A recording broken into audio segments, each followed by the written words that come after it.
రావణాసురుడున్నాడే, రావణాసుర సంహారమంత తేలికైనటువంటి కార్యం కాదు. దీనికి ఎవరి అనుగ్రహం కావాలి? పరమమంగళప్రదుడైనటువంటి శంకరుడి యొక్క అనుగ్రహం కావాలి, శంభుని యొక్క అనుగ్రహం కావాలి. అన్నిటిని మించి రామచంద్రమూర్తి ఏ పరిస్థితులలో లంకాపట్టణానికి వెడుతున్నారు మీరు ఒక్కసారి ఆలోచించండి చాలా జాగ్రత్తగా.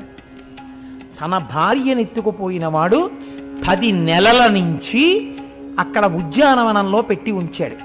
10 నెలల నుంచి వాడేం మాట్లాడుతున్నాడు?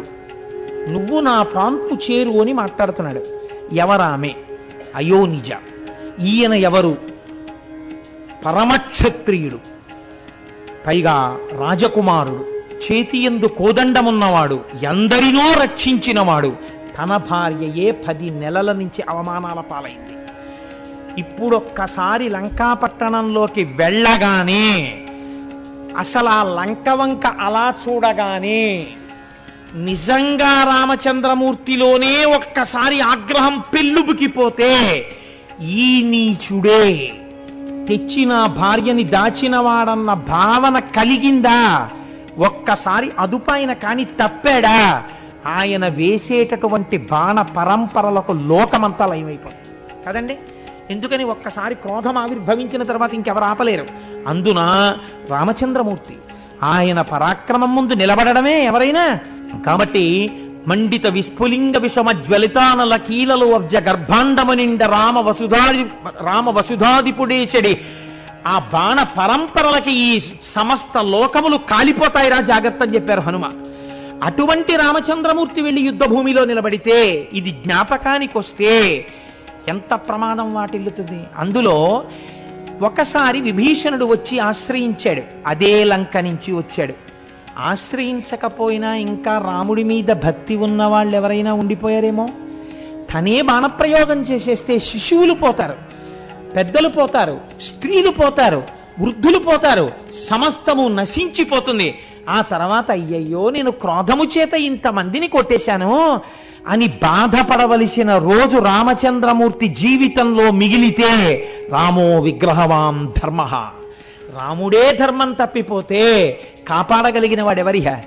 అప్పుడు ఇంకా లోకానికి నడువని నేర్పినటువంటి అవతారం ఎలా వస్తుంది? ఈశ్వర, లంకాపట్టణమునందు ప్రవేశించి రావణుడే 10 తలలతో నా కంటపడినా ధర్మము తప్పనంత సంయమనముతో కూడినటువంటి బుద్ధి నా యందు ప్రచోదన రూపమైన యుద్ధము జరుగుగాక. రాముడు ఎన్నడూ ధర్మం తప్పలేదు యుద్ధంలో కూడా. అంతటి మహాత్ముడని యుద్ధకాండంతా నా ధర్మాన్ని ఆవిష్కరించాలి కనుక కదండి మహానుభావుడు అన్ని కష్టాలు పడ్డాడు యుద్ధంలో. లేకపోతే రాముడా అన్ని కష్టాలు పడవలసినటువంటి వాడు? అందుకని ఇప్పుడు అటువంటి మంచి భావముల కొరకు దేన్ని అర్చన చేశాడు? శంభులింగాన్ని ఆరాధన చేశాడు.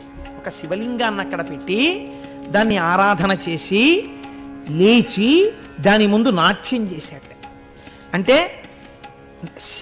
రామచంద్రమూర్తికి ఎన్ని విద్యలొచ్చో అన్ని విద్యలతో శంకరుణ్ణి ప్రీతి చెందేటట్టుగా ప్రవర్తించాడు. తనకి ఏ విభూతి ఉంటే ఆ విభూతిని ఈశ్వర ప్రసాదము కొరకు వినియోగించుట. మీరు చూడండి, లోకమునందు అనేక విభూతులుంటాయి. కాయిక, వాచిక, మానసిక, ధన, ఇలాగా. కాయిక, ఒకరికి బలం ఉంటుంది. బలం ఉన్నవాడు ఏం చేయాలి? కనీసంలో కనీసం ఎప్పుడో ఒక్కసారి అందరూ కలిసి ఒక దేవాలయానికి వెళ్ళి ఆ దేవాలయంలో శుభ్రంగా తుడిచేసి 4 మొక్కలేసి నీళ్లు పోసి ఒక వారం రోజులు భక్తులందరూ కలిసి ఒక సత్సంగ సభ్యులు ఒక దేవాలయాన్ని దిద్దుబాటు చేసి అందంగా తీర్చిదిద్దడానికి కాయిక సేవ చేశారనుకోండి. అప్పుడు మీ శరీరంలో ఉన్న బలం దేనికి ఉపయోగపడింది? ఈశ్వర సేవకు ఉపయోగపడింది. మానసిక, ధ్యానమునందు మంచి భావములతో ఈశ్వరుని దర్శించుట కాదు. 3వది కాయిక, వాచిక. ఈశ్వరుడు నీకు నోరిచ్చాడు, ఆ నోటితో ఈశ్వర నామములను చెప్పు. ఎందుకని నామాలు వచ్చాయి లోకంలో? ఈ నామములను చెప్పడం చేత మీరు చేసిన పాపాలు పోతుంటాయి. తెలియక ఏవో లొల్లి ప్రసంగాలు చేసేస్తుంటారు, మళ్ళీ కాసేపు నామం చెప్తే ఈ పాపం పోతుంటుంది. కాబట్టి నామము చెప్పుట. ఒకరికి ఐశ్వర్యం ఉంటుంది, వారు ఒక దేవాలయానికి ఏదో ఉపకారం చేస్తారు. ఇక్కడ కొంతమంది ఐశ్వర్యవంతులు ఈ దేవాలయ నిర్మాణం చేశారు. ఆ రెడ్డి గారు రోజు వచ్చి కూర్చుంటుంటారు కదా.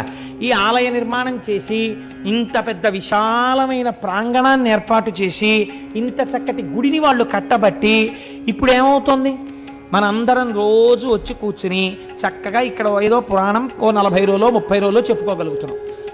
ఇప్పుడు ధన సంపత్తి దేనికి ఉపయోగపడింది? ఈశ్వరార్చనకు ఉపయోగపడింది. కాబట్టి మీకు ఏది ఉందో దాన్ని ఈశ్వరార్చన యందు వినియోగిస్తారు. ఇప్పుడు రామచంద్రమూర్తికి అనేక కళలు వచ్చు, ఆయనకి నాట్యం వచ్చు. ఆయన ఏం చేశారు? నృత్యం దర్శయామి అని పరమశివుడి ముందు నాట్యం చేశారు. గీతం శ్రావయామి, శంకరుడి మీద ఒక పాట పాడారు. ఒక్కసారి శంఖాన్ని పట్టుకుని ఊదారు. రావణాసురుడి భక్తికి రామచంద్రమూర్తి భక్తికి ఎంత తేడాయో చూడండి. ఆయన అన్నారు, స్వామిన్ శంభో మహాదేవ సర్వదా భక్తవత్సల పాహిమాం శరణాపన్నం తద్భక్తం దీనమానసం. ఈశ్వర, నేను నీ భక్తుణ్ణి, దీనుణ్ణి. ఎందుచేత? ఎప్పుడైనా లోపల నుంచి కోపం బయటికి రావచ్చు. బాహ్యమునందు అంత సైన్యాన్ని చీల్చి చెండాడి అంత పరాక్రమవంతుడైన రావణాసురుణ్ణి నేను నిగ్రహించాలి. మీరు శివుడు, మీరు మంగళప్రదుడు, మీరు నన్ను ఆశీర్వదించాలి, మీరు నాకు జయం ఇవ్వాలి. కాబట్టి శంకర, నన్ను అనుగ్రహించండి అన్నారు. అనేసరికి శంకరుడు ప్రత్యక్షమయ్యాడు. ఆయనకి ప్రత్యక్షమై ఆయన చేత పూజలు అందుకుని, ఎరిమీరగ నీవు సతతము నిలువు మహేష రామనాథలింగం, నీవు ఇక్కడనే వసించు. ఇక్కడ వసించినటువంటి నిన్ను రామచంద్రమూర్తి చేత ప్రతిష్ఠింపబడిన లింగము అనబడేటటువంటి పేరుతో లోకమంతా నిన్ను ఆరాధన చేస్తుంది. అంటే శంకరుడు అన్నాడు, ఆయనే కదండి, ఆయన వాక్యమే కదండి, మరి నాగనాథలింగ ఇప్పుడే కదా మీరు విన్నారు. ఆ వైద్యనాథలింగంలో నీ మదం అణిగిపోతుందని శాపవాక్కు ప్రయోగించిన వాడు ఆయనే కదా. ఆయనే ఈయనగా వెడుతున్నాడు. ఇప్పుడు శివస్య హృదయం విష్ణుర్విష్ణోశ్చ హృదయం శివ. కాబట్టి ఇప్పుడు వెడుతున్న వాడికి పరమశివుని ఆశీర్వచనం కలిగింది. ఏమని? నీవు జయమును పొందుతావు. వాడేమడిగాడు? బలం కావాలన్నాడు. ఈయనేమన్నాడు? నాకు జయం కావాలన్నాడు. ఇది ఈశ్వరానుగ్రహం.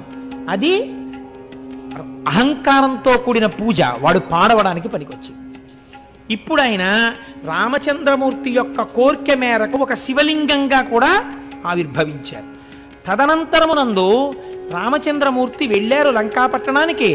ఆయన్ని సంహరించారు. సంహరించిన తరువాత తిరిగి పుష్పక విమానంలో వచ్చేస్తున్నప్పుడు సీతమ్మ తల్లితో కలిసి పుష్పక విమానంలో వెడుతూ కిందకి చూపించారు. సీత, నీ కొరకే రావణుడిక్కడ చంపబడ్డాడు, నీ కొరకే కుంభకర్ణుడిక్కడ చంపబడ్డాడు. చూశావ, మాంసపు ముద్దలతో ఉన్న ఈ యుద్ధ భూమి రాక్షసుల యొక్క పీలుగు పెంటలతో ఎందుకు నిండిందో తెలుసా? నీ కొరకే.